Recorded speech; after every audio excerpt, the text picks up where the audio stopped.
The wind off the Tillamook coastline carried salt and diesel and something else.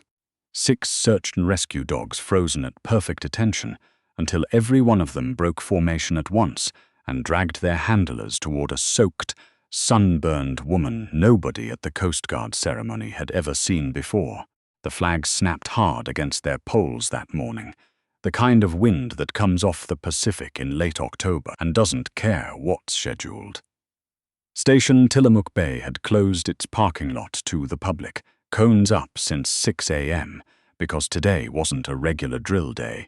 Today was the annual Search and Rescue Recognition Ceremony, and this year it carried extra weight.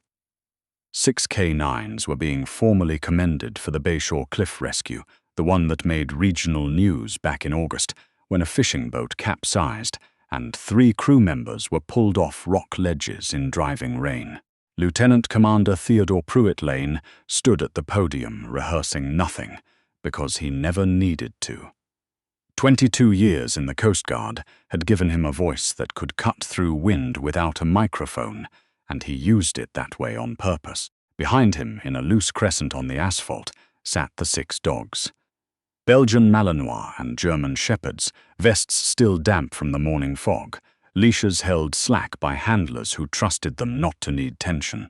Their names were stenciled on little brass tags clipped to their harnesses: Ranger, Suka, Diesel, Echo, Boone, and the youngest, a wiry, restless female named Juniper, who had only graduated from training 11 months earlier, but had already logged 2 open-water recoveries.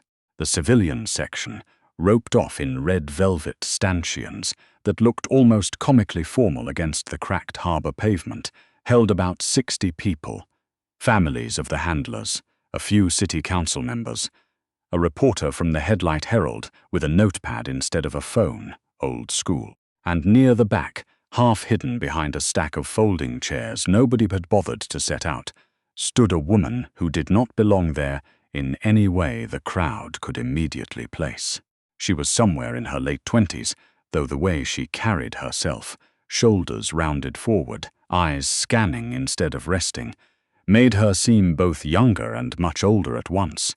Her jacket was a faded orange waterproof, the kind commercial crabbers wore, patched at one elbow with duct tape gone grey from sun. Her jeans were salt-stiff.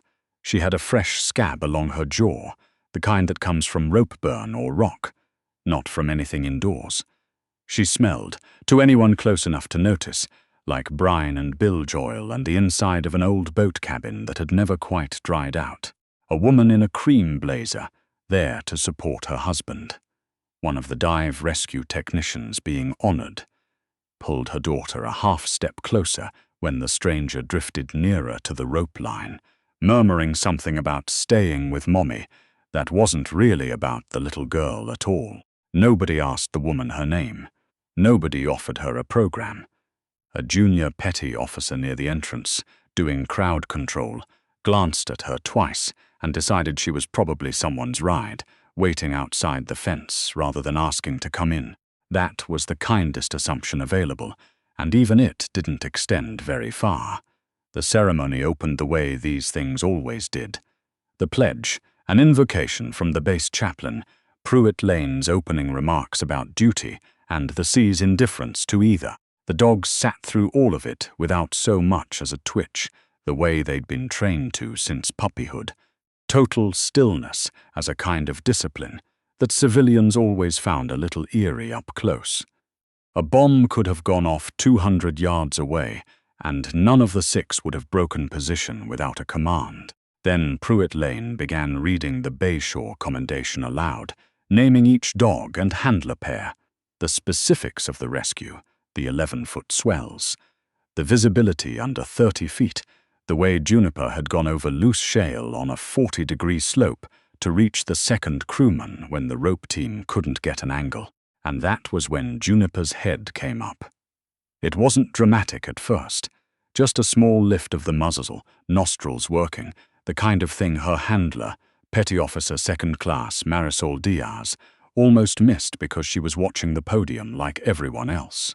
Then Juniper's ears went flat back, not in fear, in recognition, The particular posture handlers learned to read the way parents learn an infant's different cries. A low sound came out of her, not a bark, something closer to a whine stretched thin, almost human in its insistence. "Juniper heal," Diaz murmured, more reflex than concern. Juniper did not heal. What happened over the next 4 seconds would later be described a dozen different ways by a dozen different witnesses. But the simplest version, the one that ended up circulating online with 60,000 shares within a week, was this. Juniper broke position, yanked the leash clean out of Diaz's loosely closed hand, and bolted, not toward the crowd in general, but in a straight, unwavering line toward the woman in the orange jacket at the back. And before anyone could process that as an isolated incident, the other 5 dogs went with her. Ranger first, then Suka and Diesel together, then Echo and Boone, the whole formation dissolving in under 6 seconds, handlers stumbling forward with leashes suddenly gone taut, shouting commands that landed on nothing. The crowd surged backward instinctively, the way people do around anything fast and uncontrolled, parents grabbing children, the cream blazer woman practically lifting her daughter off the ground. Someone screamed. A folding chair went over. Pruitt Lane stopped mid-sentence at the podium, his hand already moving toward the radio clipped to his shoulder, because 6 trained working dogs, breaking discipline, simultaneously read, in the first half-second, like the start of something dangerous. It read that way for exactly as long as it took the dogs to reach her. Juniper hit the woman's legs first, not aggressively, but with the full, unbraked weight of a 60-pound animal that has stopped caring about anything except closing distance. The woman staggered, caught herself against the stack of folding chairs, and went down onto one knee anyway, as Ranger arrived a half-second later and pressed his whole body against her side. Suka was next, circling, whining, pushing her head up under the woman's free hand like she was trying to lift it onto her own skull by force. Diesel, Echo, and Boone arrived in a tangle, and within 10 seconds the woman in the orange jacket was simply gone, swallowed inside a knot of working dogs, all trying to touch her at once, tails going, that low, continuous whining sound, rising from all 6 throats like something choral. The crowd had gone dead silent except for the dogs. Marisol Diaz reached the scene first, breathless, leash trailing uselessly from her hand, and her first instinct, the one she'd later admit to a reporter she was almost ashamed of, was suspicion. "Ma'am, I need you to stay still," she said, voice sharp with adrenaline, reaching for Ranger's collar to pull him off. "Who are you? Are you supposed to be here?" The woman didn't answer right away. She was on both knees now, on the cold asphalt, arms around as much dog as she could physically gather, her face pressed into Juniper's neck, and when she finally lifted her head, her eyes were wet, and her voice came out, cracked in a way that made the question feel suddenly very small. "Their names," she said. "You used their names, Juniper, Ranger." She had to stop, swallow. "I named her. I named Juniper before she even had teeth." That stopped Diaz cold. Pruitt Lane arrived seconds later, 2 more petty officers behind him, and the questions came faster now, more official, edged with the specific wariness of people whose job it is to assume the worst until proven otherwise.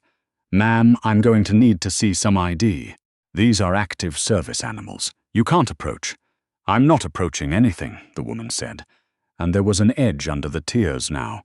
Something tired and a little angry. "They came to me. How do you know their names?"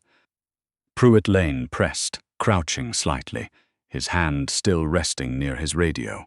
These dogs were bred and trained at a private kennel outside Astoria. They've never had contact with the public. If you can identify all 6 by name and explain how, I'll listen. Otherwise, I need you to step back from government property. The crowd had crept closer despite the stanchions. Phones out now. The reporter from the Headlight Herald scribbling so fast her hand was cramping. The woman pulled in a long breath, looked down at Juniper, who had not moved her body weight off the woman's thigh even slightly, and started talking. Her name, she said, was Ren Castellano, 29 years old. Until 14 months ago, She'd run a small, unlicensed shelter operation out of a falling-down crab processing warehouse 40 miles up the coast, the kind of operation that exists in the gap between official rescue networks and the sheer volume of abandoned and surrendered animals nobody else wanted. She didn't have a non-profit registration. She didn't have a board of directors or a fundraising gala. She had a leaking roof, a generator that worked maybe 60% of the time, and an arrangement with a sympathetic vet 2 towns over who'd treat animals for cost, plus whatever Wren could scrape together from crab season work. Juniper, she said, had come to her as an 11-week-old puppy, dumped in a feed sack behind the warehouse along with 2 litter mates, both of whom hadn't survived the first week. Wren had bottle-fed her through a respiratory infection that should have killed her, named her after the only green thing growing in the gravel lot outside, and spent 4 months sleeping on a cot beside her kennel, because the puppy wouldn't settle otherwise. Ranger and Suka had come together, surrendered by an owner who was going into a facility and had nowhere for 2 large dogs to go. Diesel had been found chained in a yard 2 counties over, ribs visible, after a tip from a mail carrier. Echo had washed up, almost literally, after a boat owner abandoned a litter near the marina and vanished. Boone had been the only survivor of a hoarding situation that the county hadn't had the manpower to fully investigate until it was nearly too late. I had all of them for stretches of months, Wren said, her voice steadier now, though her hands kept moving over fur like she couldn't stop checking they were real. Some longer than others. I fostered them, fed them, slept next to half of them when they were too sick or too scared to be alone. And then 14 months ago, a county contractor came through doing a welfare check on the building, not on me on the building, structural stuff, and decided the operation was unsafe and unregulated, which, fine, it probably was. They seized everything. 41 animals. I wasn't even there. I was at the dock unloading crab pots and came back to an empty warehouse and a notice taped to the door. She'd spent the better part of a year trying to track down where the animals had gone, she said. Most had been distributed to legitimate shelters across 3 counties, fostered out, adopted. A handful, the ones that tested out as having strong drive and trainability, had been funneled into a working dog evaluation program through a private kennel contract with the Coast Guard's regional SAR unit. Wren hadn't known that until 2 weeks ago, when an old vet tech friend mentioned offhand that she thought she'd recognized a dog's gait in a local news clip about a cliff rescue. I didn't even know if I'd be allowed in, Wren said. I just needed to see them.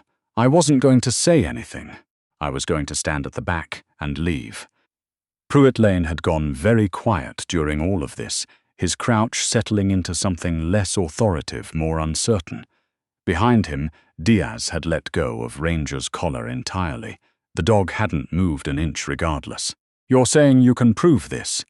Pruitt Lane said finally, though it came out less like a challenge now and more like a man checking the floor was still under him. "I can't prove the warehouse," Wren said. "It's gone. They condemned the building 2 months later. But I can tell you Juniper hates the sound of a generator starting, because that's the only power we ever had, and it used to die at the worst times. I can tell you Suka has a 1/2-inch scar under her left front leg from a chain-link fence she caught herself on as a puppy. I can tell you Boone won't eat out of metal bowls, only plastic, because of where he came from. Check. I'm not asking you to take my word." There was a pause that stretched long enough for the wind to fill it, snapping the flags, pulling at the velvet stanchion ropes. It was Diaz, eventually, who crouched down slowly beside Suka, found the dog's left front leg, and parted the fur with 2 fingers. The 1/2-inch scar was there, exactly where Wren said it would be. What followed wasn't fast, and the video that eventually circulated only captured fragments of it. A verification process that took most of the rest of the ceremony, Pruitt Lane making calls, the kennel's head trainer eventually getting walked through on speakerphone and confirming, yes, 4 of the 6 dogs had come through the county shelter pipeline, roughly 14 months back. Yes, intake notes mentioned an unlicensed prior caregiver whose details hadn't been retained. Boone's eating habits were confirmed by his current handler, who'd always assumed it was just a preference. Juniper's reaction to generators was something Diaz had genuinely never connected to anything until that moment, just filed away as a quirk by the time the formal program resumed. Because it did resume, eventually, Pruitt Lane deciding with visible discomfort that the ceremony had to continue regardless of what had just happened. The dogs had not fully returned to their handlers.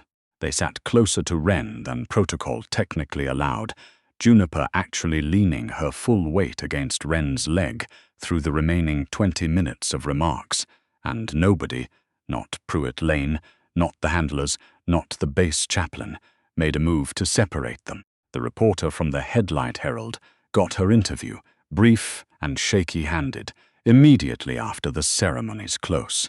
The cream blazer woman, the one who'd pulled her daughter away earlier, came up afterward and apologized without quite being able to explain what she was apologizing for, which Wren accepted with more grace than the moment probably required. What the cameras and the eventual viral clip didn't fully capture, because it happened off to the side, away from the crowd thinning out toward the parking lot, was Pruitt Lane finding Wren near the fountain at the edge of the lot, the same spot she'd been hovering, near at the start, like some instinct had carried her back there. "I owe you an apology," he said. "We treated you like a threat. You treated me like a stranger," Wren said, "which I was to you."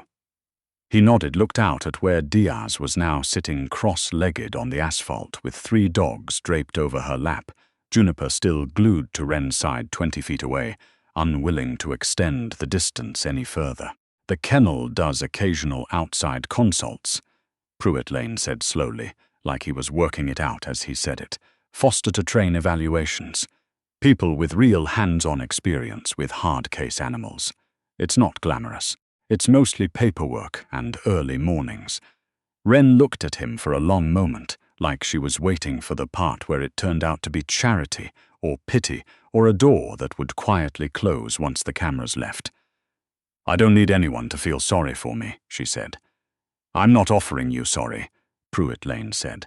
"I watched 6 trained service animals abandon a formal ceremony in front of 3 counties worth of brass to get to you. I'd be an idiot not to ask what you know that we don't." Wren looked down at Juniper, who looked back up at her with the specific, unhurried devotion of an animal that has never once doubted where it belongs, and something in her shoulders, held tight and defensive since she'd first slipped past the stanchions that morning, finally let go. "I'd have to think about it," she said, which both of them understood to mean yes.